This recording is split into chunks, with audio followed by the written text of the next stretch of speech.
Hello, you're listening to Shoot the Hostage. My name's Sarah, and together with my partner Dan, we are a movie podcast where we talk about 8 different films per season based around a specific theme. Now, if you're hearing my voice, that means it's my choice of theme this season. But before we get stuck in, I do want to mention we get quite spoilery, so please bear that in mind. We don't want to ruin the film for you, so if you haven't seen it, maybe go away and then come back. If you like what you hear and you would like to help us out, there are a number of ways you can do that. The absolute easiest one is to just recommend us to a friend. If you want to go the extra mile, a 5-star review on Spotify would be hugely appreciated. A review on your podcast player of choice would also be hugely helpful. And if you really, really want to help us, we've got a Patreon, which is £3 a month, and you get access to a ton of extra content in the form of reviews of new cinema releases, new streaming releases. You get to see the lineup of the season ahead of time, and we do a wrap show at the end of every season. But all of that aside, I just want to say thank you for listening, and let's get stuck in.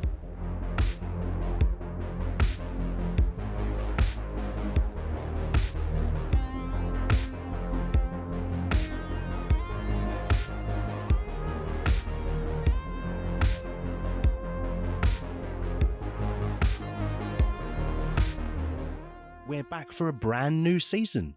This time, Sarah, it's your choice of theme. It is. It should really be me starting the show, I suppose. Well, I mean, we can make that a thing if you like. If you want to do the intro for... I'm not very good at it. You're the intro man. Not the intro man. Why am I trying to take this away from you? I'm quite happy if you want to do the hosting duties for your seasons. That would make sense. I could give it a go. Now? Or do you want to prepare for the next one? No, I prefer. You prefer? I prefer unprepared and flying by the seat of my pants. Well, why don't you fly by the seat of your pants right now? Not literally. That's not what that means. Yeah, that's the one thing I didn't think was literal. Imagine if you could actually fly. Which pants? They'd have to be special pants, presumably. Yeah, magic pants, obviously. Yeah, not all pants could do that. Like that story where you've got the magic... Was it a magic flying chair? Do you remember that story? What? A magic flying chair? Yeah, there was like this chair and the kid sat in a chair and it flew around and I loved it. And that's all I can remember about. I think that might have been a dream. If anybody else knows what the hell Dan is talking about, please write in. I can't think of any children's writers that I would have read. Roald Dahl. Was it Roll? Roald Dahl. Others. Is that it? Yeah. I think not people that I would have read when I was a kid anyway. I don't know. Magic flying chair anyway. I don't know why I was talking about that because I've just remembered because flying by the seat of our pants. Yeah, there are no pants, there is no flying, there's no magic of any kind in this show, I'm afraid. Yeah. There is some telekinesis, however. Yes. Because we're covering Brian De Palma's 1976 Carrie. Yes, not the 1988 musical, not the 1999 sequel, The Rage. Oh, God. Carrie 2. Ugh. Not the 2013 Chloe Grace Moretz remake. No, however, I did watch that a few weeks back. Did you? I did. That was sneaky. Yeah. When did you do that? When you weren't here. Oh, that's very I think you were sneaky. raving in a field. You kept that from me. To be fair, you probably could have texted me at the time, told me you were watching Carrie, and I'd have no memory of that. And you were having deep in conversation with a tree somewhere. Mm. Yeah, I figured. Mm. But yeah, I thought it'd be nice to kind of compare and contrast a little bit as well, because I'd seen the remake before and I didn't care for it. I thought I would give it a second chance because sometimes my opinion can change dramatically from one viewing to another. It did not in this instance. I still think it's a pile of shit. It's a big pile of poo-poo, is it? Yes, I think so. Big DVD doody. Scoop diddy poop. Scoop diddy poop. Oh, brilliant. I'm glad that you had a chance to watch it. I was considering watching it. Haven't seen it before. Oh, no. So like you, I kind of wanted to do the contrasting thing, but I ran out of time. So I did other things instead. I watched other bits and pieces, which might come up during the course of the show. Well, you've done a bit more of a deep dive on De Palma, haven't you? Yeah, I've watched a couple of his films. I watched Scarface because you have to watch Scarface, don't you? I think it's just a You've law. got testicles, so of course you have to watch Scarface. That is written into UK and US law, I believe. Mm-hmm. Yeah, it's mandated. Yeah, mandated. It's exactly, mandated. It's very clever. I planned that. Did you? Yeah. Of course, I watched Scarface. I watched The Untouchables. Okay. I watched the Noah Baumbach documentary De Palma, Okay. which we were hoping we were going to get a chance to watch. Yeah, I didn't even know it existed until about 3 days ago. It's A24, and I gave that a watch the other day when one of the cats was sick, and I was up all night keeping an eye on him. So nursing him. I just wanted to be there in case he did we needed to go somewhere. But I had lots of free time, is what I'm saying. So I watched The Untouchables and De Palma documentary, and about the first act, I would say, of Mission Impossible 1996. Okay, I always forget that's him. Yeah, it's pretty crazy, isn't it? But before we get into that, maybe it's your season, isn't it? And it's the first episode of the brand new season. It is. And given that it's your theme, coming of age. Yep. Why are we having that theme this season? What's going on in your brain? I'm going to be really boring with my answer, I'm afraid. I am just a bit of a sucker for coming of age stories. I love a good coming of age story. And I think there's this common misconception that coming of age has to be literal. But I think coming of age can mean defining event, can mean reaching emotional maturity as an adult. Yeah. It can be all manner of things. So I've tried to choose films that sort of run the gamut. And for like all types of kind of ages, because I was just thinking, like, when you say the phrase to me coming of age, I have a certain image in my head of teenagers going from childhood to adulthood, that weird awkward period there. But you're right, like, I also think that coming of age can be any age. It's just like a significant event, like you say, that makes you grow a certain way and mature. Yeah.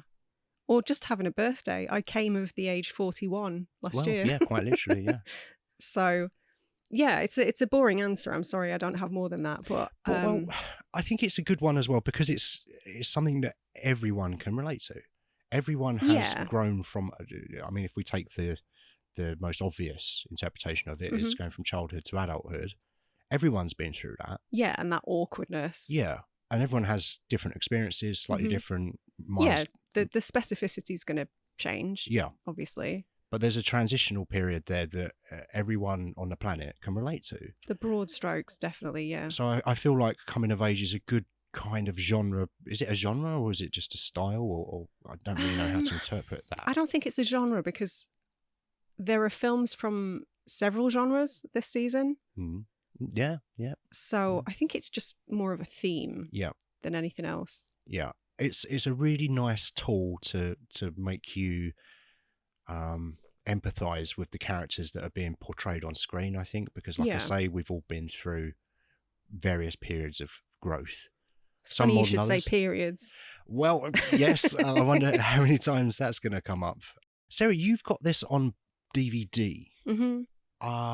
Not Blu-ray? No. Is it one that you want to upgrade at some point? It's one that I've been meaning to upgrade to Blu-ray for God knows how long.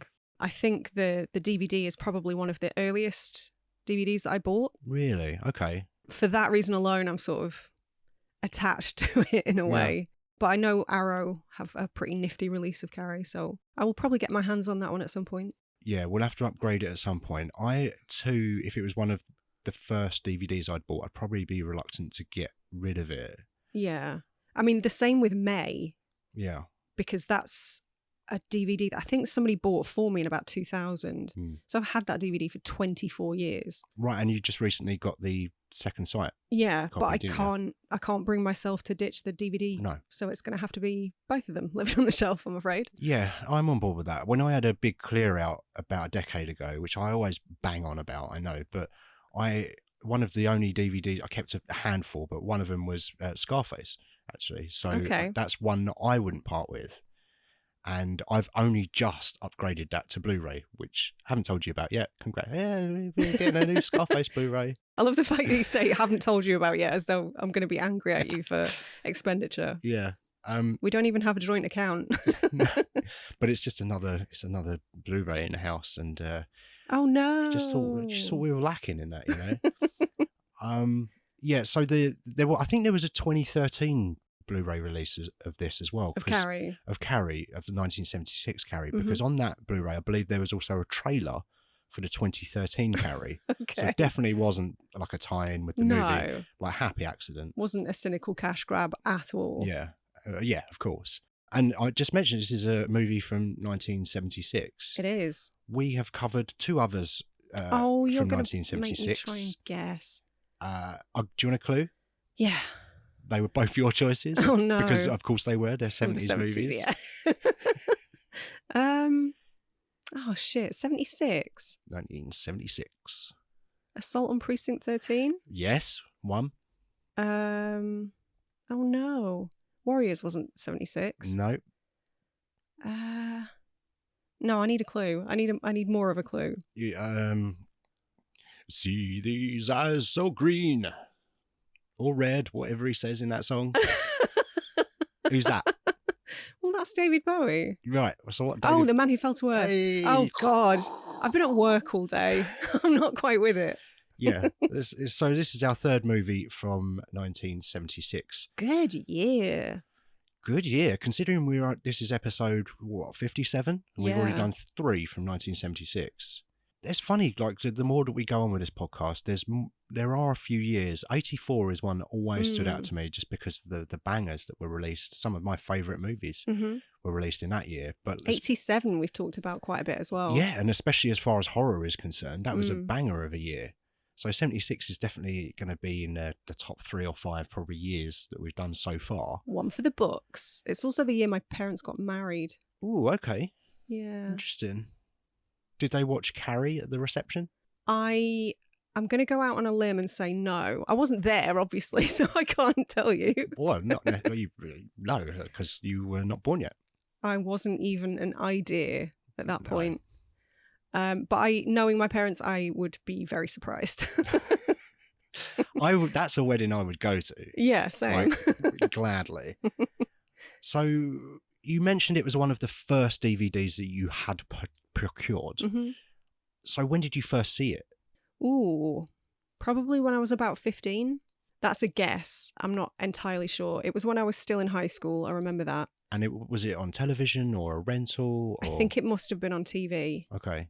I'd read the book first because I was in sort of my mid-teen years when I started getting into Stephen King. Yeah. Is this the first Stephen King adaptation we've done? It's the first Stephen King adaptation that we have done. And it's his first novel and his first movie adaptation. Fascinating, because he wrote the book, or I forgot to mention completely that this is also based on book. Yeah. But he wrote that, it came out, 2 years before this movie? Yeah, 74. 1974. And I didn't actually do any research on the book itself, and it's been a number of years since I read it. But yeah, I remember being really taken with the book and kind of delving into the lore at the time, or maybe, I don't know, whenever the internet started being more accessible. Depends when you got a pooter, I suppose. Well, quite. And I remember reading somewhere that it almost didn't come to fruition. He'd written a number of manuscripts. He didn't have a huge amount of confidence in them, and I believe he'd thrown Carrie in the bin, and it was only by virtue of the fact that his wife fished it out and said submit it that any of this happened. Yeah. So if there's any truth to that, what a story. Yeah, it sounds like one of those things that are kind of made up, doesn't it? Too good to be true. Yeah, but maybe it is true. And even if it's not, let's go with that. Yeah. That is definitely the way more interesting way that this movie was, the book was conceived anyway. And he quite likes the Brian De Palma version, doesn't he? He loves it, yeah. It's the only adaptation of that material he does like. He's quite... Of his book, Carrie? Yeah, he's been quite vocal about his disdain for the sequel. He didn't like The Rage 2? He didn't like The Rage, Carrie 2, and he didn't like Kimberly Peirce's 2013 version. I wonder what he thought about the musical. Is this a real thing? This is the second time you've mentioned it. Yes. I have no idea that this was even a thing. I think it's on your DVD. Is it? I think so. Let's have a look. Do some filler. Oh no, I'm not good at filibustering. Oh, he's got it. Fuck. Singing Carrie featurette. Well, I don't know if that's a musical. It just says Singing Carrie featurette. So it could just be like, there is a musical. Is there... Yeah. That seems odd. Although, you know, we're living in a timeline where Daniel Stern's obtained the rights for Chud, so we can turn that into a musical. So who fucking knows? Yeah, we live in that reality. We do. There's an Evil Dead musical. There's a Heathers musical. Yeah. It's not beyond the realms of possibility. No, you're absolutely right. Do you know what is irritating though? Is on the DVD it's got a trailer for Carrie. A trailer for the 1976. movie that you've bought. Yeah, so I bought a movie and I'm thinking, oh, shall I watch this or not? Let me watch the trailer first. Who's doing that? I have no idea. I'll tell you, idiots. Well, they don't really do that anymore. I think they quickly realised that was just a waste of time. Yeah. It was just filler. That's a good point. And if it's an early DVD, 2001, the package design. Right. So internet was still pretty young. So it's not like you could just go on YouTube and watch whatever trailer you wanted. So yeah, it's a bit of a relic, this DVD, isn't it? Yeah. That's why I don't want to get rid of it. Don't ever get rid of it. No, I can't. Was this the first Brian De Palma movie you ever saw? Yes. Okay. Would you say you're a fan of Brian De Palma movies? Am I now? Yes. Well, I must have seen this around the same time that Snake Eyes was coming out, because it was at the time where I was sort of a baby film fan, like ripping out all of the full page posters from Total Film and Hot Dog magazine and putting them in a clear folder like a fucking nerd. I hope my parents still have those. Yeah, so do I. But Hot Dog magazine. Hot Dog magazine. Okay, now I'm thinking of Jin Yang from Silicon Valley. Hot Dog or not Hot Dog? Not Hot Dog. I've never heard of Hot Dog magazine. Do you remember Neon magazine? No. That was another good film magazine, yeah. I just remember Empire and Total Film. Yeah, and there was Film Review, okay, which was good, but it was very thin. It was a very, very thin magazine. I'm showing my age now, aren't I? Magazines, yeah. If you don't know what magazine... Yeah. Oh, God. That's terrifying. Yeah. Yeah, back when they were affordable and you didn't have to get a second mortgage just to buy a quarterly I know. Total Film special. I know. They're so expensive now because I guess they're just more specialist and you can't just go into a newsagent now and pick up one of 10 different film magazines. I think you can still pick up Empire for the most part. W.H. Smith still carry the popular ones. Yeah, yeah. I think the first Brian De Palma movie that I saw was probably The Untouchables when I was a wee young boy, which was on one of these late night flicking through the channel situations when I was probably about 8, I would say. 8. Is this something you watched through your own volition, or was this like your parents put it on and you just happened to be in the room? I think a lot of movies that I saw when I was between the ages of probably 5 and 12 would have been flicking through the TV, the 4 channels in the late 80s and early to mid 90s, and just watching whatever was on. And this, I think, was Untouchables was one of those, and I loved it. So that was definitely the first one that I saw. But outside of that, I came late to the game on Scarface. I didn't see that until I was about 23 or something. Really? Yeah. Okay. So I was never a Brian De Palma fan. In the sense I didn't really know who he was.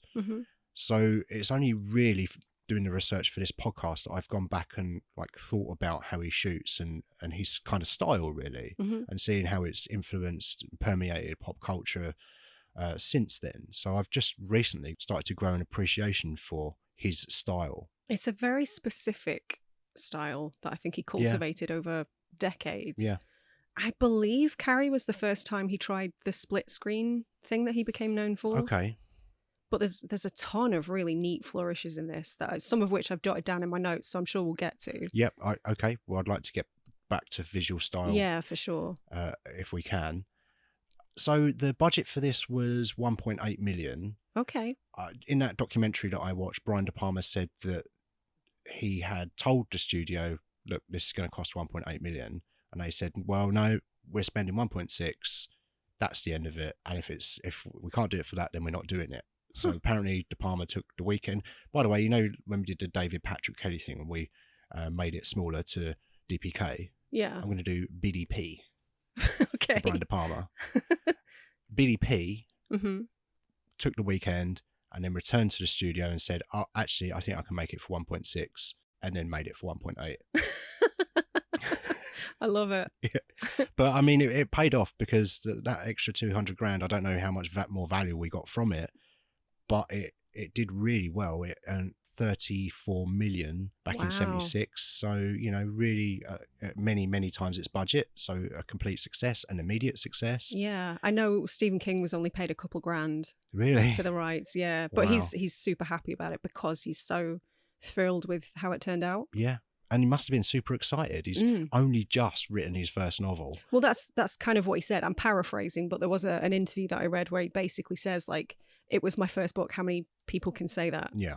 So there was no way he would turn it down, no matter how little they offered, I suppose. Yeah. The cast in this, we've got obviously Sissy Spacek as Carrie White, Piper Laurie as Margaret White, Amy Irving as Sue Snell, Yep. Nancy Allen as Officer Lewis, PJ Souls. No, you're thinking of the wrong movie. Oh, no, all movies are RoboCop. Okay. PJ Souls as Norma, William Catt as Tommy, Betty Buckley as Miss Collins. They're the main players. Yeah. Am I missing anyone? Well, John Travolta. Who? You might have heard of him. He was in what's it called? Oh, didn't he do it? Battlefield Earth? I think he's famous for Battlefield Earth. Right. Is that his most famous role, is it? I believe so, yeah. Because I thought that had Nicolas Cage in it. No. You're thinking of something else. Right, okay. Yeah, so cast-wise, it sticks out to me is obviously Sissy Spacek. Obviously a really great performance. Well, she was Oscar nominated. Right, okay. I think Piper Laurie was as well. Yeah, but the two that actually stick out the most, I would say. Piper Laurie of The Faculty, you tell me. Well, that's what you would know her from. Yeah. Yeah, I had no idea. She is absolutely terrifying in this movie. I love this performance. Apparently, Brian De Palma had to keep reminding her that they were making a horror film because she thought so much of the dialogue was so preposterous that she convinced herself they were making a black comedy. Right. And she kept laughing after delivering lines, yeah, which is insane and fantastic at the same time. I mean, however you get there, really. Yeah. What we see on screen is terrifying and feels kind of lived in and sort of realistic. But yeah, she's brilliant in this. And Sissy Spacek was just angelic. Oh my God, she was so good in this. She's good. She's obviously got a very specific look as well. And from the first frame, actually, I would say that I was really engaged with what she was delivering. Yeah, she did a lot of research into like the religious fundamentalism. Okay. And so she worked really hard on her mannerisms and her posture. And she sort of, this is the rumor anyway, she apparently began and ended all of the scenes that she was in the posture of somebody who was sort of persecuted religiously, like stoned or something. Yeah. She like would small mimic that. And trying to like protect your kind of face and vulnerable areas. Right. Yeah. Okay. Yeah. But she was completely 100% in. She fought for the role as well, didn't she? She did, yeah. I believe the role was initially going to go to Amy Irving. Okay. But then, obviously, Spacek convinced De Palma to cast her in the lead role, so he bumped Amy Irving to a smaller role. Yeah. But yeah, she went the whole 9 yards. Even the scene right at the end where, obviously, the now famous or infamous scene where Carrie's hand sort of rises out of the grave to grab Sue, that was Sissy Spacek's arm. Yeah. She was underground. They had to effectively bury her for hours at a time. Wow. But she was like, it has to be me. Yeah, dedication to the role that I guess a lot of actors probably wouldn't want to go through. Yeah. And she also isolated herself from a lot of the cast as well to keep that dynamic during filming. Yeah, okay. No, it's good. It's just all of these sort of techniques that come together to show us a really engaging and like a performance that you're like, I'm kind of on board with obviously I'm on board with Carrie, and you hate it when she's being bullied, but her performance is so powerful and her reactions to what's going on, she's had a bizarre upbringing, obviously, I'll say, and that's affected who she is as a person, who she becomes. And it's also really fun, maybe not fun, but it's rewarding to see her progression. And obviously the end is sad, and you could say this is a tragedy of it's sorts. heartbreaking. But there's certain things she grows throughout the course of the movie, and there's when she starts to become, or starts to have a bit more power, a bit more say over her mother specifically. Mm-hmm. And I enjoy it because of the stuff at the beginning. You feel so sorry for her, and you just want her to speak up and be okay. When she does start to do that, it's quite, good. And then obviously the final act happens. All goes tits up. Yeah. Yeah. But before we get to the end, we Yeah. don't want to talk about the end yet. Let's talk about the beginning, because this was sort of, I don't know if this was a trend. Obviously, I can only really think of Cannibal Holocaust off the top of my head as a direct comparison. But that sort of horror movie, is it a trope? I don't know.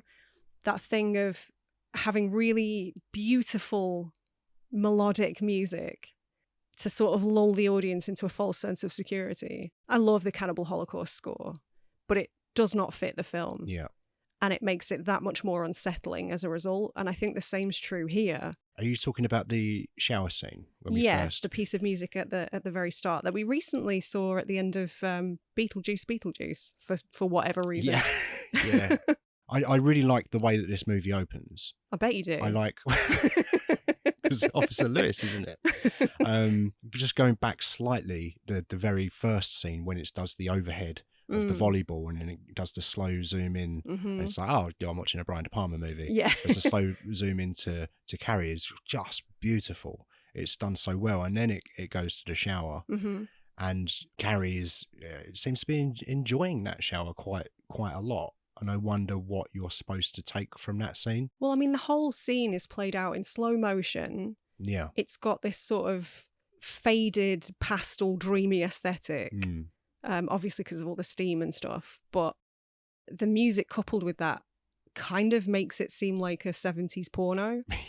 But I think that was the intention. I think it was supposed to sort of pull the rug out from under you when things start going wrong. Because it does have this, it's very sexualized. Yeah. Like girls running through naked, kind of laughing at one another. And, you know, it's a biscuit away from pajama party pillow fight. That sort of... I haven't seen that, but yeah.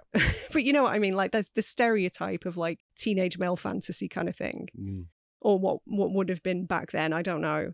And it really is quite cutting when things change. And then you go, in a heartbeat, you go from that, this kind of quite inviting, enticing kind of scene coupled with the music, straight to blood and yelling and screaming. Yeah. And just unthinkable cruelty.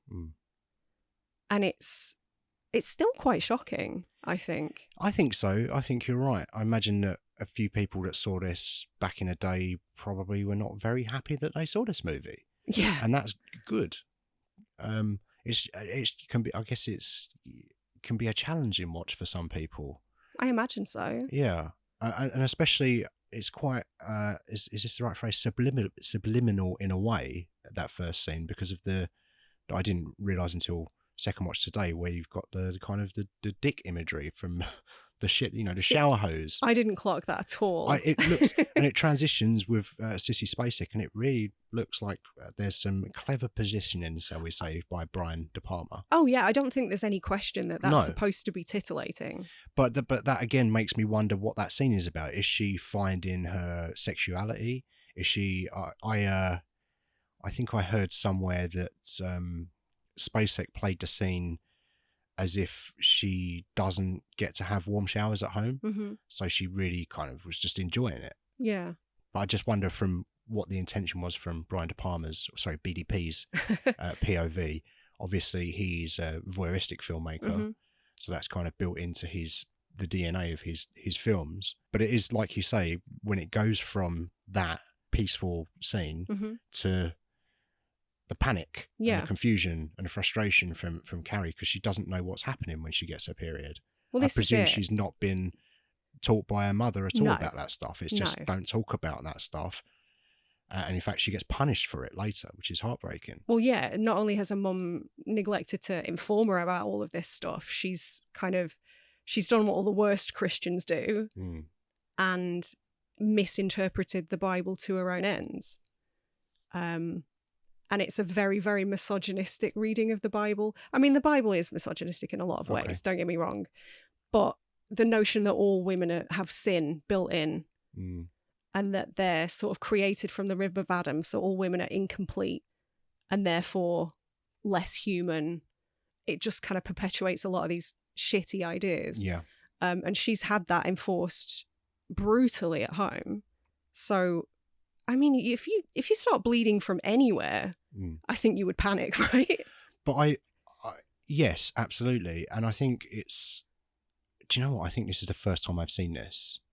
The whole film? Yeah, Really? I think so. Because you told me you thought you'd seen it. I thought I had, but Right. I didn't remember. I don't remember sitting down to watch it. There's some scenes that are obviously just ingrained into pop culture. Mm-hmm. But I don't know if I have seen it. Interesting. Okay. Maybe it's one that's been homaged so many times you've tricked yourself into thinking you have seen it. Maybe. Yeah, it could be that. But either way, let's say this was the first time I've seen it, and straight away I just assumed that she didn't know what was happening. Mm-hmm. So it would, yeah, like you say, terrifying. I'm bleeding. What the fuck is going on? Yeah. Help me. Mm-hmm. I think I'm sick. I think I might die. Like, you would think that. Yeah. And I got that straight away. I could tell, and whether that's Sissy Spacek, the directing, bit of both, I really understood that straight away. Yeah, the pure shock and terror on her face it's visceral. Yeah. She really delivered that. Yeah. And the young women are awful and like, oh God, yeah, throwing stuff at her. And Cassie's obviously Cassie. I said oh no. Cassie. Oh no, I'm the principal. You are. It's because I just read Cassie in my notes, you see. I'll get into the principal's office in a minute. But no, when Carrie's obviously cowering and trying to protect herself when she's being thrown, objects being thrown at her, like tampons and stuff like that? Yeah, is it? pads. And the teacher comes in, and even the teacher comes in and slaps her because she's being, hysterical. Oh, women being slapped to bring them out of their hysterical fugue state is so retro. It's such a bizarre, nostalgic trope. It is very bizarre, you're right. And it does place it in a certain era as well. Yeah. And, but that obviously, I'm assuming that just pisses off Cassie, fuck's sake, Carrie even more. Because that's the first time that we see the supernatural element of this movie, where the light bulb explodes. Yeah. And you're sort of thinking, oh, is there a connection there between her, the way she's feeling, and what's happening to the light? Well, to my mind, I don't know. Like, we don't know if she's experienced anything like that before. But to my mind, her starting her period and the beginnings of her telekinesis were linked. Yeah, that's what I assumed, because that to me is the coming of age part. Like, obviously there's mention that she's started her period later than her peers. Like, I think she's 17 at the time, which is late. Well, that was going to be one of my questions to you, is how old that was pretty late to be. Right. But I would say very late. In fact, I think the average is about 13. Okay. So yeah, that is like the literal kind of coming of age, isn't it? She's 17, she started her period. That is the physical maturation, like sexual maturity. It does. It does fit. I did hear that there was a deleted scene where, almost said Cassie, where Carrie, played by Sissy Spacek, but young Carrie actually made it rain stones from the sky. Oh. But it was cut for whatever reason. I don't know the reason. But okay. So I'm guessing that wasn't the intention. But obviously what was presented to us and our interpretation of what is presented works, and it's fine. And that's the whole point of having this kind of discussion, isn't it? It's funny. I feel like obviously the movie leans pretty heavily into the supernatural element, but the book was even more so. I can believe that. Yeah. Like the particularly the climax was much larger in the book, I seem to remember. Okay. But yeah, so that's the first thing. That's the first time we see those. What would you call them? The powers. Powers. Yeah. This superhero movie. Is it? Yeah, and some of the scenes are very slow, very kind of well thought out, methodical, and they get you to a place eventually. But the movie itself gets going quite quickly, I would say, because obviously you get that first instance of telekinesis straight away. And in the next 3-4 scenes, you get another one and another one and another one, in the principal's office where the ashtray. He keeps calling her Cassie and she goes, "My name's Carrie." And she flips the ashtray with her mind. And then the next one is, I think she's walking home after being relieved from school, and she pushes over the kid on the bike with her mind. Hell yeah. Who doesn't fantasize about pushing a child over on a bike? Not me. I would never do such a thing. Not me either. But yeah, even in that scene in the principal's office, I think that sort of cements some of the themes of the film. Yeah. I don't think this film you're is right. subtle. Yeah. But I do believe like the film is largely about like the fear of women's sexuality and the fear of women having any power. Yeah.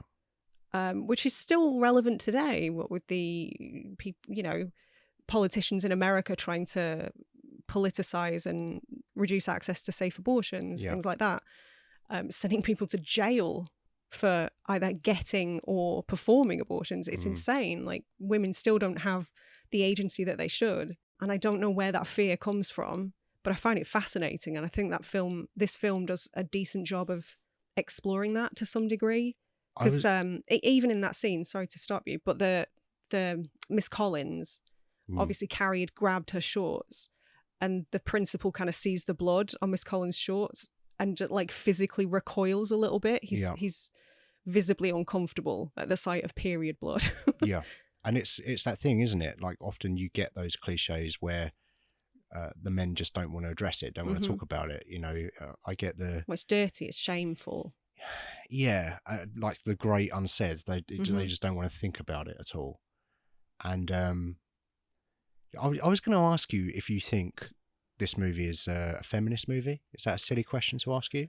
I don't really see it as a feminist movie, no. Okay. I see it as sort of...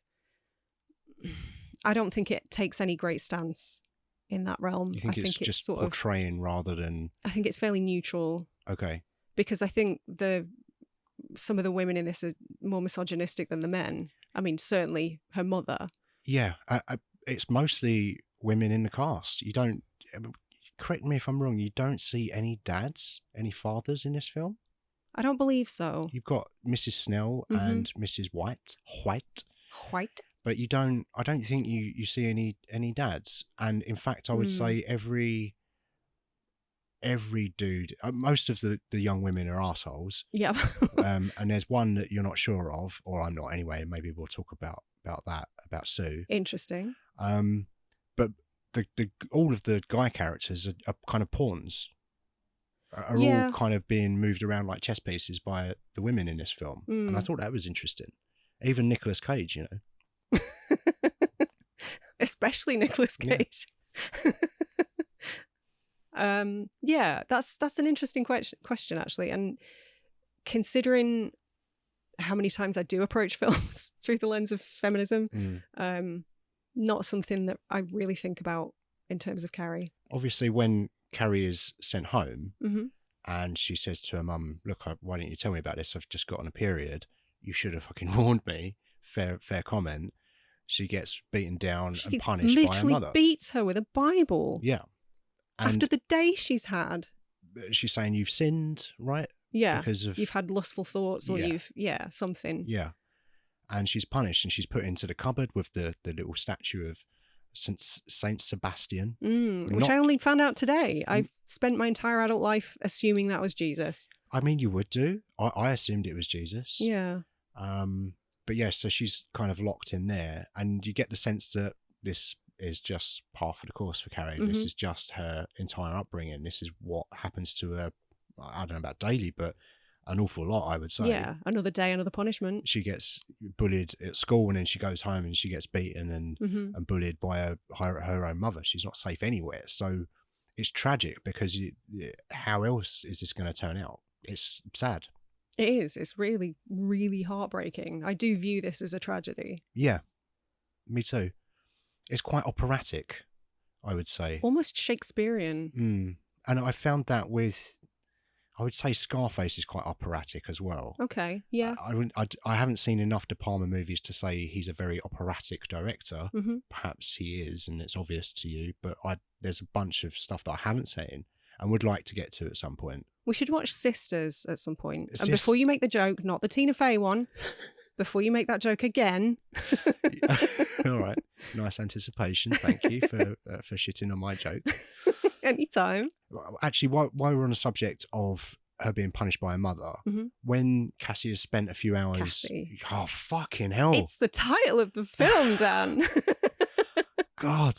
After Carrie emerges from the cupboard after being punished, that's the first time I think that you get a split diopter in this movie. Is it?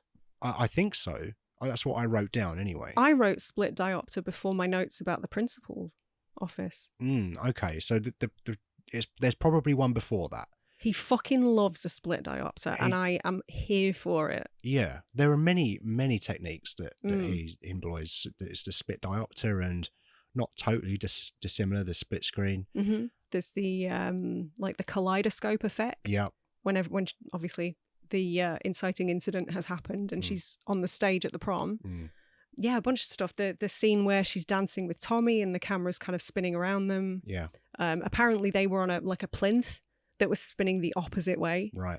And then the camera was spinning a different way, and it was sort of to add to that disorienting effect. I love it. I like those really practical solutions that are used to try and elicit some kind of emotion in you, to make you feel kind of weird and interpret it a certain way, or just to make you uncertain of how to interpret something. It's just a very clever way of making film. Something that, I don't know, is that level of artistry as commonplace these days, or am I just an old fart talking out my ass? Because I don't know, there's certain movies from the 70s and the 80s and stuff that you watch and it's like, wow, they're really well made, like a Michael Mann movie or a Brian De Palma movie. Long takes is another thing. Long takes is something that I see more of these days, but I gather that might be a result of maybe editing limitations. Yeah, that's my assumption anyway, because digital has just made it so much easier. Yeah, all round. Yeah. But yeah, there's a bunch of techniques that De Palma uses. The crane shots and the zooms and the pans and all of that stuff, and there's always an interest. Every single scene is shot interestingly. Yeah, even like the sort of textbook kind of framing devices that he uses. Yeah, because during that scene where Carrie comes home and her mum's sort of beating her around the head and sort of saying you've sinned, there's that beautiful shot where she's on the floor, her mum's above her, and her mum's in the top right. And then the shots of Carrie, she's in the bottom left. And that's just like a textbook kind of upper right means sort of power, domination, you know, lower left means vulnerability. Yeah. So yeah, even the textbook stuff he does really well and in his own way, I think. Yeah. It all means something. You know, everything's been thought about. I really like the way that he does move around. I'm sure we'll get to the last scene, but while we're on camera, the way he kind of moves around at the prom scene. Oh, yeah. And with a lot of his movies, it just feels like the camera's just free. It almost feels like a computer game to me, where you sort of choosing your own POV, you know, if you want to zoom around and look at something in the rafters and then come back down. I just think that must have been super difficult to do that back in the day. Oh, yeah. Like now, the cameras are smaller and there's a lot of stuff you can do wirelessly. Just hire a drone for a day. But or the entire shoot if you're Michael Bay. Yeah, exactly. But back then it must have been super difficult and revolutionary. I know that De Palma took a lot of inspiration from Hitchcock and you can definitely see the Hitchcock influence. Yeah. I mean, obviously you've got the really surface level stuff of Bates High School, Bates packing plant. Yeah. And the reuse of the psycho kind of sting that you every time pointed out. The telekinesis happens, you get that kind of violin stabby stab noise. So yeah, you've got the you've nailed it. That sounds more like a mosquito's in the room. I don't know. I just think the influences run deeper than that surface level stuff as well. Yeah, totally. The other split diopter, there's quite a few of them in this, but the other split diopter one that was really stood out to me is the poem reading, where it's the close up of Tommy, and then in the background you've got Carrie listening to the poem. And that's a really interesting scene as well. And it's one of those that, again, I'm not sure what Tommy's intentions are in this movie. I'm not sure if he actually, because obviously I'm guessing he didn't write that poem. He didn't, no. I think he admits that towards the end. Yeah. And the teacher is an arsehole to Carrie about it, because Carrie says it's beautiful, and then they all start mocking her. But Tommy's sort of like says, well, you suck. to the teacher. I assume he's saying it to the teacher. So I just wonder what his character is in this as well. Like, I get the feeling maybe that we're introduced, one of the only adults that we see in the movie is Mrs. Snell, one of the parents in the movies. And she seems quite nice and put together. Played by Amy Irving's real-life mum. Oh, real-life mother. Oh, interesting. But you get the sense that she's probably quite a good person and has raised her kid, quite well. Yeah, it's so this is what you were getting at earlier with Sue and being unsure of her what her motivations. intention was, and by extension of that, what Tommy's intentions are. I think ultimately they're both trying to do the right thing, but I think it's quite misguided because Sue is definitely in on the bullying right at the start. She gets swept up in it, but it does seem like she shows some genuine remorse, it bit does. of guilt, And growth. And I think it's coming from a good place, but I think they're sort of maybe looking to sort of put a plaster on a huge gaping wound. Yeah. Like one night at prom isn't going to fix a lifetime of bullying and brutal fundamentalism at home, Yeah. So I think they mean well. What was your read on her? If I had to make a choice, I think I would probably go with that, the more optimistic version. But while I was watching it, I certainly was unsure because I assumed that Sue was inviting Carrie, trying to get Carrie to the prom to enact this revenge scheme that Chris is. Yeah, revenge for what? Well, I don't know. She was the one in the wrong to begin with. But another question I was going to ask. Okay. So Chris is trying to get revenge on Carrie because in her she mind, didn't want to do the detention and therefore had her prom ticket revoked. So Chris is like, I'm angry because I can't go to the prom now. And her answer is to go to the prom? Yes. Right. So I say to you, she should have just sneaked into the prom. Yeah. And she'd be fine. Yeah. And a pig didn't have to die. Well, I assume it would have done anyway, but that's a different film. Some point, yeah. Imagine, like, the last thing you see being John Travolta's stupid square face. No, thank you. Yeah. That's the worst part of this movie. Terrifying. Yeah, you'd be annoyed, wouldn't you? Yeah. I do quite like that Chris and Sue's storylines sort of play out in tandem in very different ways, but they're effectively doing the same thing because they're kind of manipulating their partners into doing something for them. Yeah. Albeit for very different ends. Yeah. Yeah, the boys are idiots in this. That's my interpretation of it. They're not great. No. And I mean... like I said, not sure about Tommy's intentions or how he feels as the movie progresses, because I get the idea that towards the end of the movie, he does quite like Carrie. Yeah. I get that impression. I didn't feel like he was faking. I don't think necessarily that was his original, what he thought originally, but I feel like as he got to know her a bit more. Yeah. I mean, he didn't want to take her to the prom. He had to be convinced. Yeah, he didn't want to take her. And I wonder how much of that was kind of societal or pressure, or peer pressure or whatever. But yeah, I feel like maybe as the film goes on at the end, it does seem quite genuine. Yeah, I think so. Which kind of makes his fate sadder as well. Yeah. Taken out by a bucket. He does get taken out by a bucket, doesn't he? Yeah, it's not the most dignified death. Dinks on his head. So he dies as well of bucket. Yeah, he dies of bucket. What's on the death certificate? I think you're right in that a lot of the boys are idiots, but I think a lot of the girls are idiots as well. Oh, without question. They're just idiots that also scheme and connive. Idiots, but they know what they're doing. The boys are just like, all right, I'll do this then. Yeah, I don't know. It's weird because some of it seems like it's played for laughs. Like you've got Norma's weird hat affectation. Yeah, she's dressed up as Mario in the beginning. And that's very distracting for me. She fucking loves that hat, doesn't she? It's insane. PJ Souls, she's kind of bit of a legend in horror circles. Yeah? Is she? Yeah, which is in Halloween. The Rob Zombie one? Fuck off.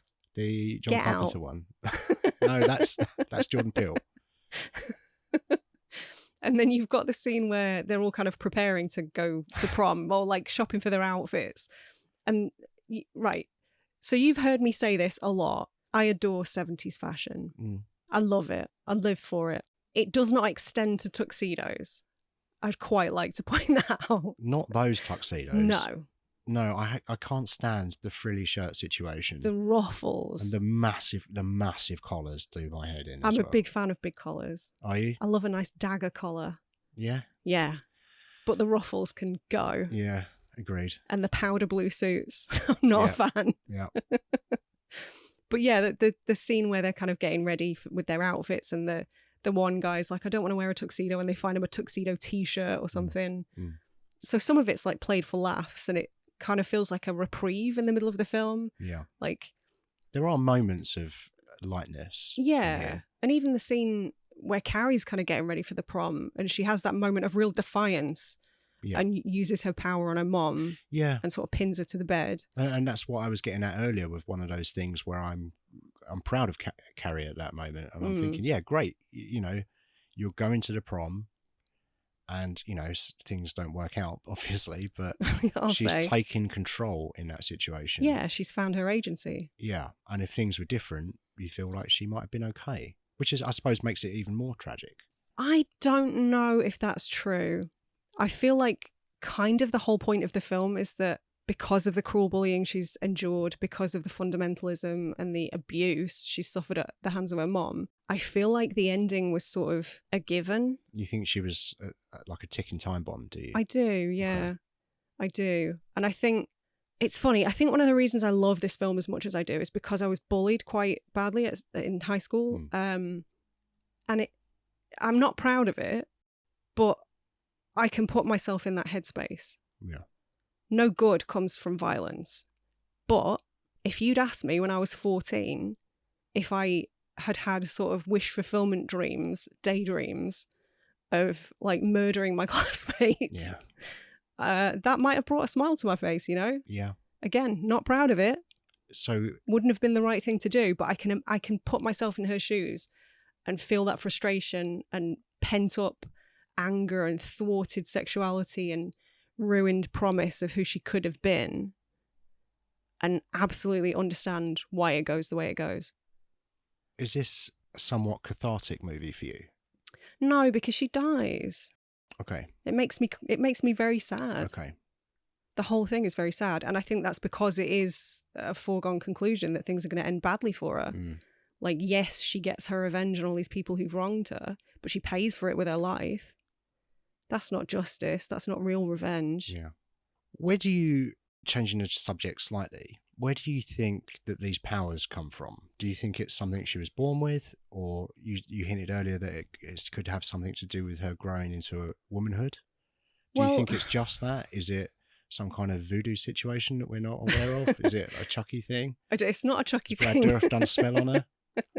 What's, is it just... That's a crossover, I bet. Has never been talked about before. Is it even important how this thing happens, this telekinesis? No, I don't think it's important. Because watching the movie, for me, there's part of me going, what if her mum's right?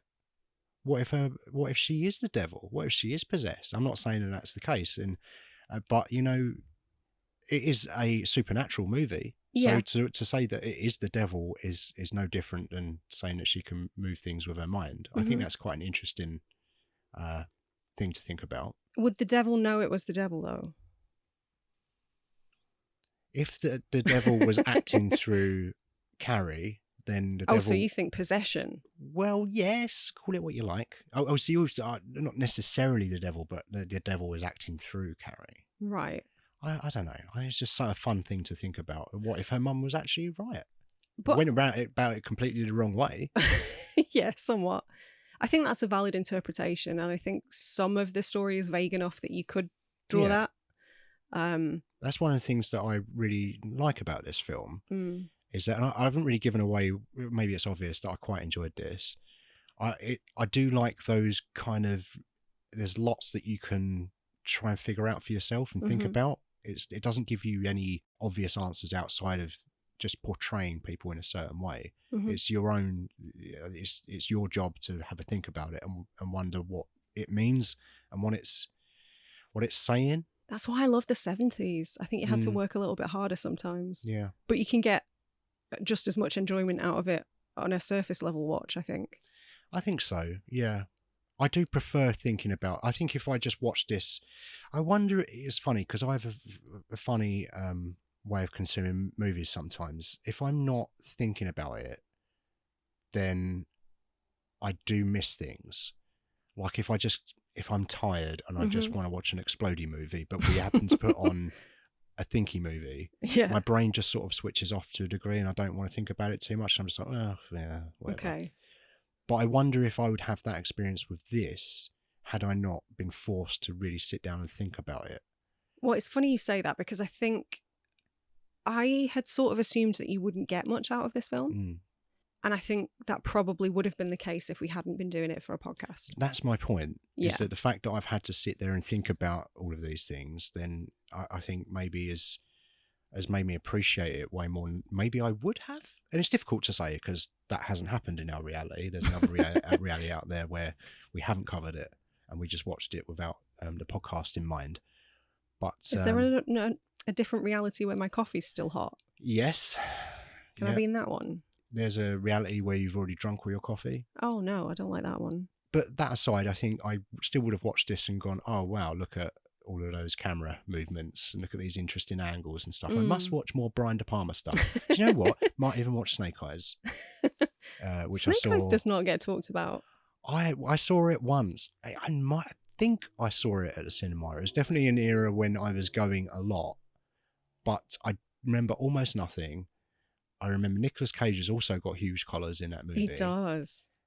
But doing the research for this, I'm quite keen to go back and watch that, and especially learning that there's a really long take at the beginning of the movie as well. Like, yeah, I can't wait to watch it now. I'm up for that. Yeah, let's find it. Yeah. But yeah, one of the shots, speaking of long takes, that I really love is in Cassie.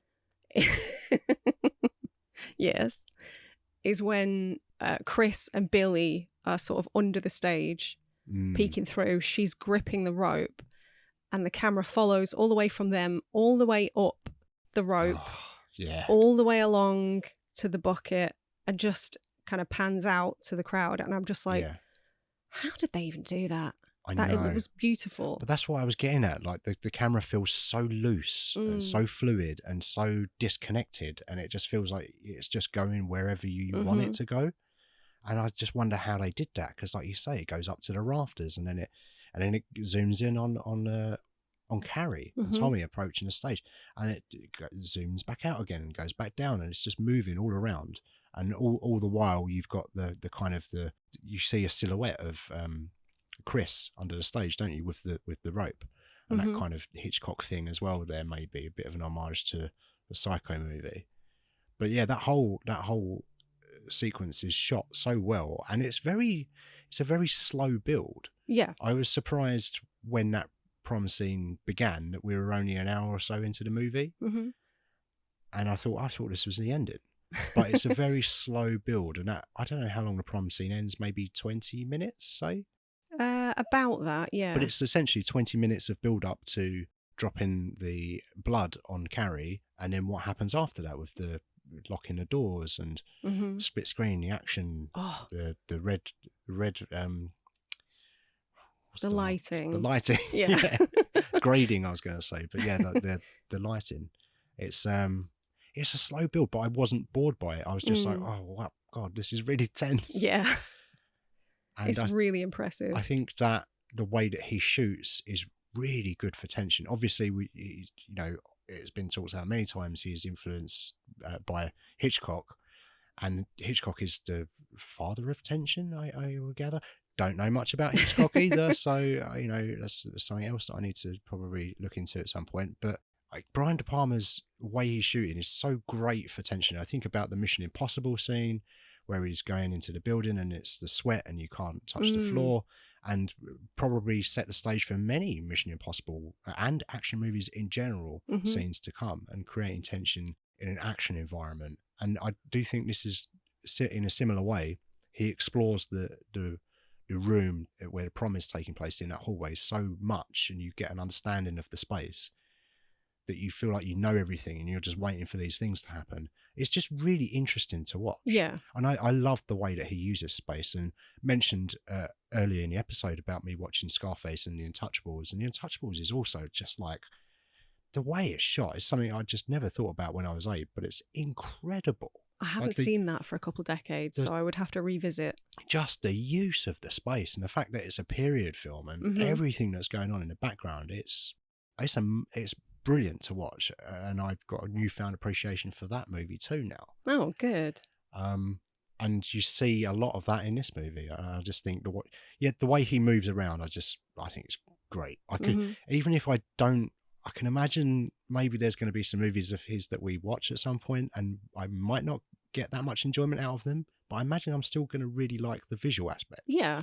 There's a lot to admire in the way that he works, for sure. Experimental, I think you said the other day he was. He is quite experimental in the techniques that he uses. Yeah.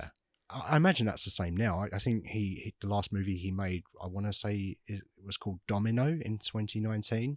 Okay. Which I haven't seen. No. I think the last movies of his that I have seen is probably Mission to Mars, which I think was 2000. Wow. Okay. It's been a long time since I've thought about that as well. So he's still working then? Well, yes. I mean, he did that 5 years ago, and I think before that he had one out, I think in 2012, I want to say with Noomi Rapace, Black Dahlia, perhaps before that, which I haven't seen. Right, either. yeah. And yeah, there's one or two other things that escaped my mind from the early to mid to 2000s to sort of 2010, but not that much in the 2000s. Not, he's certainly not as prolific. No, he's getting on a bit, right? Those films could be masterpieces. I've got no idea, but yeah, you're right. I think he's 84 at this point. Yeah. So he's earned a rest. Yeah, but I totally agree. And he's made some cracking movies. Controversial opinion there. But, you know, he was also in that kind of group of filmmakers in the 70s, 60s, 70s with, you know, Spielberg, George Lucas, Scorsese, Coppola. Like those five were kind of all mates and pally, and it's been well documented that they all kind of shared information and scripts with each other, and sort of they all helped each other's careers. But he hasn't had the career of a lot of those people. No, he's probably not had the career that he deserved. I'll say that. He's not a commercial filmmaker, is he? No. I mean, outside of stuff like Mission Impossible. Yes. But that feels very different to the rest of the franchise. I think you're right. I think it's probably my least favourite Mission Impossible. It's probably better than Mission Impossible 2, but I do like Mission Impossible 2 for all its flaws. But he's not a commercial filmmaker in the sense that Spielberg is a crowd pleaser. Yeah. George Lucas made one good movie. But he created that world, obviously, and Pioneer.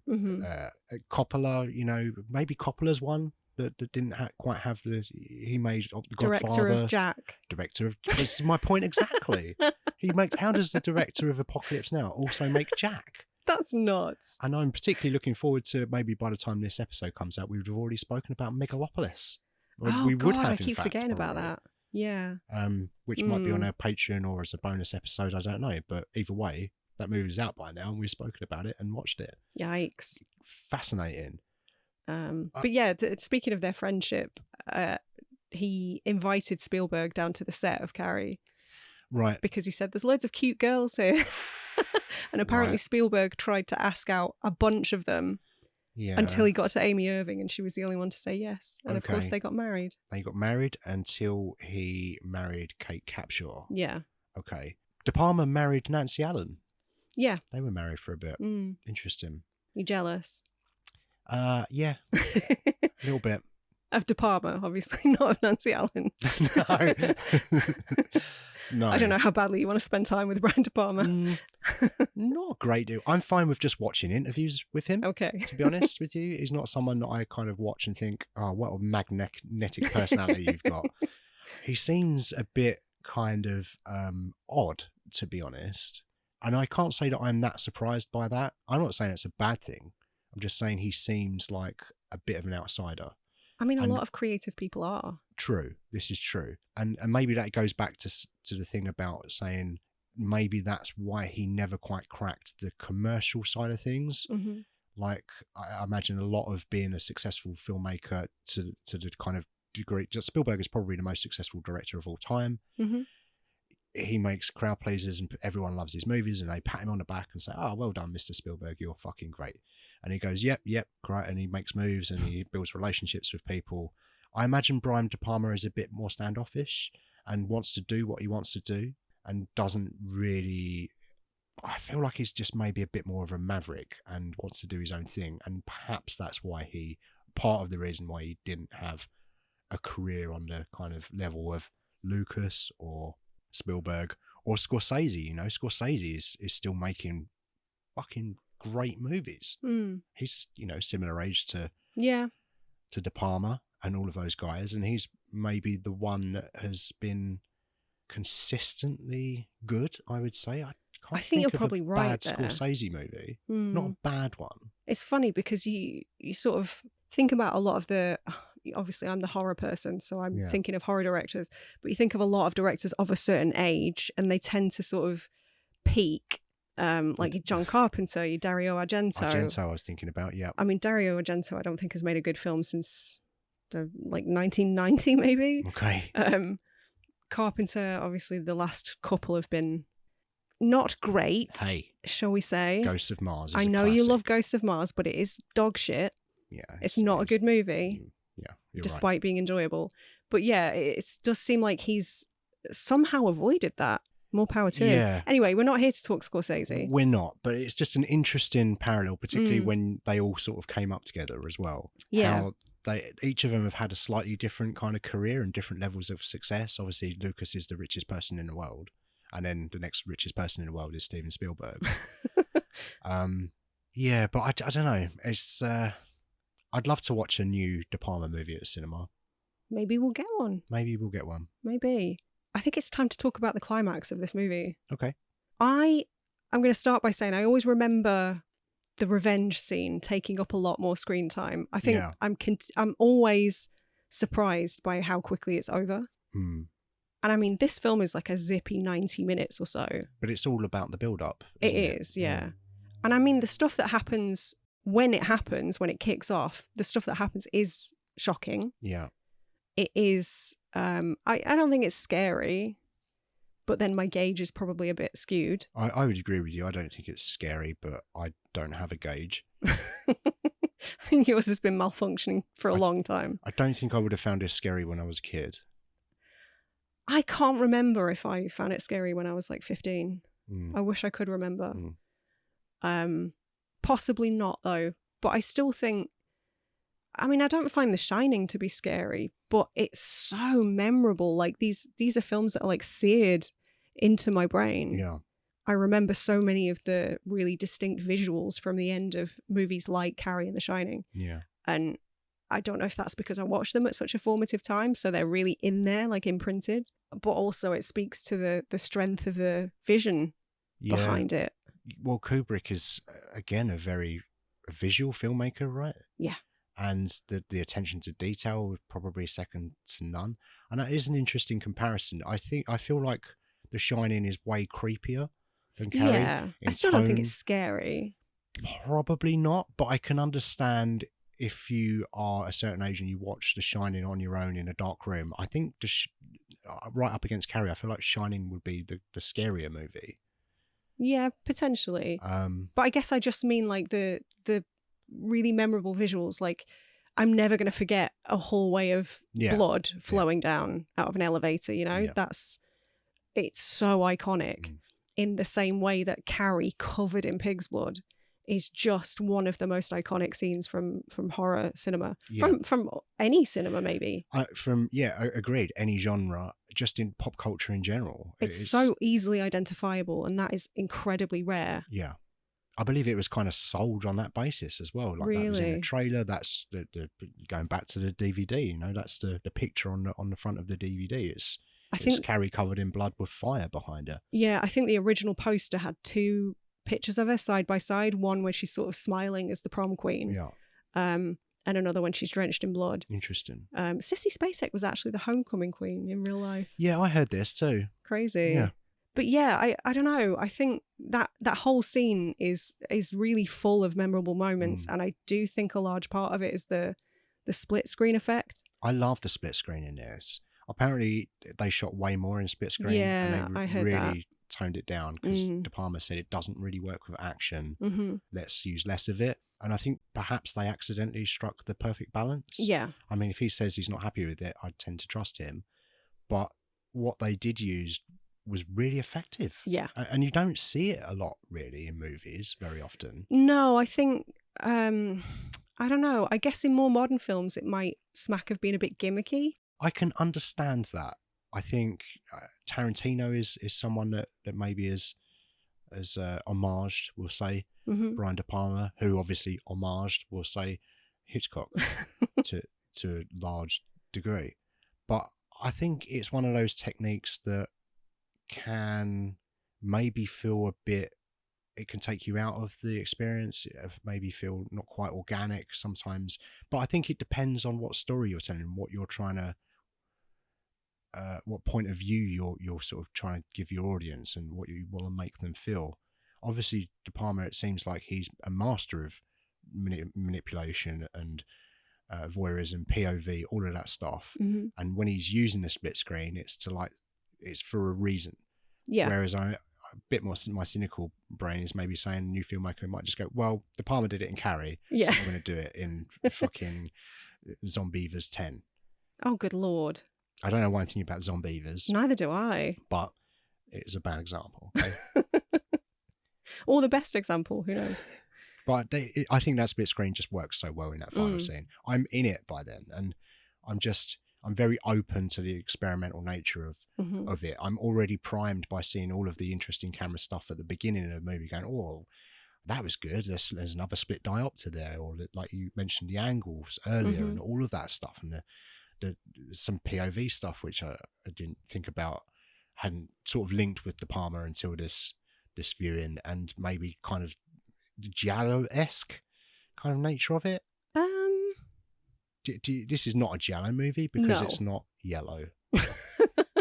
This isn't anywhere close to being a Giallo movie, but I guess it does have shades of like Euro horror from that time. But yeah, there are things there that make me think of it. And you're the Giallo person, you're the horror person, you know that stuff way more than I do.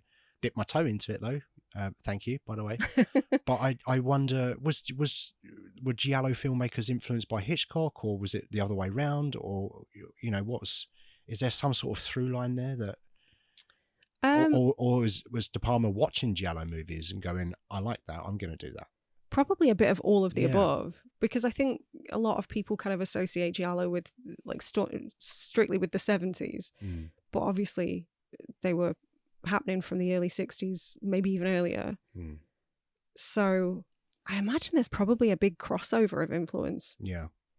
I think I know De Palma, when he was coming up, interestingly, didn't actually get into films until he was about 18. When he went to Columbia University, wanted to do a film course, or he studied, I think, physics, maths, and something else. And he also wanted to do a film course because he's seen Vertigo. Oh, okay. And that's where his love of Hitchcock came from. Wasn't a film course available, so he joined a cinema club where they showed shorts. And he entered his shorts every year until the third year where he finally won. And sort of, while he was watching all of these short movies, and that time period where a lot of French New Wave stuff was coming through, a lot of Euro movies like you just mentioned. So yeah, just heavily influenced by the times and the era, I guess, as everyone kind of is. But you can really see it. It's really obvious that he's been influenced by other filmmakers, and how other filmmakers, I mentioned Tarantino, just jizzing all over De Palma's work. I think he's the greatest thing since sliced bread. And I think greatest thing since feet. Yeah. Yeah. I can't really remember what my point was now, where I was going. I just sort of rambled for a bit. You're welcome. I'm loving it. I thoroughly enjoyed that. I do want to talk a little bit more about Piper Laurie though. Yep. Because obviously I think a lot of people sort of see the prom scene as like the climax of the movie, but obviously we've got about 10 minutes after that. Carrie leaves. She sees Billy and what's her name? Chris in the car, and obviously uses telekinesis to kill them. Yeah. It's a lot more graphic in the remake. What, the car accident? But I think Okay. one of them ends up going through the windshield and like crashes into a building. And also Carrie can fly.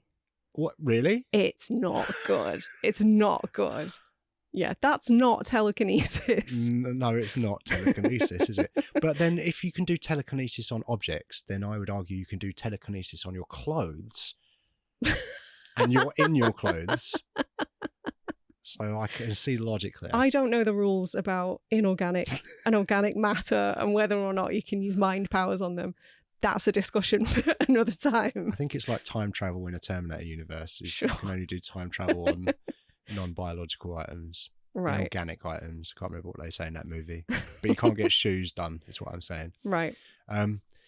So that, you're right. Like, you do associate Carrie with that prom scene and you think that that's the ending, and that happens, or the prom scene happens, and then there is probably another, like you say, 10 or 15 minutes to go. Once she flips that car, she's obviously distraught, doesn't really understand what's going on, and she obviously knows that she's done it because she understands throughout the film, and she learns about telekinesis and what this thing is. And I think the kaleidoscope effect at the prom really sort of serves to highlight how focused she is on the few people that are mocking her, because obviously you got the auditory element of like, they're all going to laugh at you and all of that stuff echoing, when in actual fact you can see that it's only one or two people who are laughing. Some are actually showing grave concern, but she's very hyper focused on the few. And in her mind she's like, Mom was right, she's the only one I've got, I'm going to go back to Mom. And obviously Mom is an arsehole who decides to literally stab her in the back. She's had this horrific experience, and then she's going home and she needs to process everything that's happened, I guess, and she has a bath, right? And then her mum attacks her, but it leads up to the one an ending that I really love, with Carrie killing her mum essentially with the in the manner that the St. Sebastian statue from the beginning of the movie is shown to us, but not with arrows, with knives. She does the telekinesis on the knives. Various kitchen utensils. Right, various kitchen utensils, a whisk, I think I saw, corkscrew. But it's a very good and a very nice, visually striking ending to that. I really would love to know what Piper Laurie's direction was during that scene, because I think it was only this viewing that I realised her groans when she's kind of being, I don't want to say crucified, but... Who Piper Laurie? Yeah. Right, okay. When she's been sort of stabbed by multiple implements and strung up. Her moans sound almost sexual. Interesting. Okay. Well, I mean, there is obviously the link there with the knife, the kind of phallic nature, the penetration of that. Obviously, she's spoken about repressed sexuality earlier on in the film and how Carrie was conceived. So there's that. Well, the implication is that it was like a marital rape, right? Yeah. And then obviously the statue had arrows in it as well. So is there some kind of gratification? Is she well, Saint Sebastian was a martyr, wasn't he? Yeah. So maybe she's sort of viewing herself as a martyr, and she's kind of getting some sort of religious euphoria from that notion. I think so. It made me think of Saint Maud. Yeah, that's interesting. The religious mania that character suffers as well. Yeah, I think she does see herself as a martyr, and that's why she feels vindicated towards the end of that, because she's like, I knew this kid was the devil, and I've done my best, and now I'm going to die as a martyr, protecting the good word of Jesus Christ, the Lord, or whatever. She definitely sees herself as a martyr, some kind of saint. She wears the kind of the coat that I don't know why I associate that kind of coat with like a religious kind of thing. It's just more like a cover. I don't know why. Maybe it's the kind of the priest attire or the nun attire that I'm thinking of, and it kind of makes me think of that. It's almost like kind of Amish in a way, just really naive, simple, modest clothing. Yeah. And clearly suffers intense religious mania. There's nothing but religious iconography, art, pictures, statues, vases all around the house. And candles. And There's about 700 candles that she's lit. Yeah. I would have taken it all evening. And that was, did lighters exist then? Or was it just matches? I think she had to go from candle to candle. Oh, I forgot you could do that. Like in a chain, one after the other. That's you can just use one match really if you want. Yeah. Yeah, it's sufficient. Yeah, that's interesting. I don't think I noticed her groans as she was being essentially crucified or stabbed, but yeah, there's a couple of ways to read that. Mm.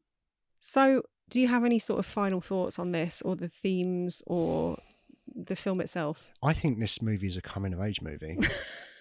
I'm going to put oh that my out God, there. What a revelation. The end. I don't, outside of what we've already discussed, I think I've pretty much covered everything that I wanted to get to. I'm sure something will come to me later and I think, oh Yeah. no, and maybe I'll bring it up in our wrap show. But I think that's mostly everything. I was curious to watch the remake, but based on your assessment or reassessment, I don't think I'm going to bother. I couldn't in good conscience recommend it. There is a TV movie as well from 2002. Oh, which, Angela, it's funny because was Angela Bettis in that? Lansbury? Who's Angela Bettis? May. How funny. Oh, really? Yeah. Okay, right. Interesting. Yes, I do. I seem to remember that. I've never seen that it. as well. Have you? Yeah. Is it good? No. Okay. Right. Apparently it's a bit closer to the book. Yeah, so the book it definitely lent harder into the supernatural stuff, and the decimation of the town was much bigger. Like she killed literally hundreds of people. Yeah. I think in the movie they say the death toll was at like 35 or something. Oh, that's nothing. That's like it's barely even make the papers, right? Yeah. But in the book it does seem closer that she sort of destroyed the town. Right. And they go to those kind of lengths in that TV movie. I don't remember. Okay. I don't remember. And I know she doesn't, there's no sort of elaborate visual death for her mother. I think she just stops her heart. Yes, I heard this too. I think it was in that Baumbach documentary, De Palma, where he said the stopping of the heart is not very cinematic. No. Which is, I guess, why they came up with that other ending, which it was a solid choice. Ending. Really, really good choice. And it's funny how I haven't read much King. I think I've read one King, I'll be honest with you. Mm-hmm.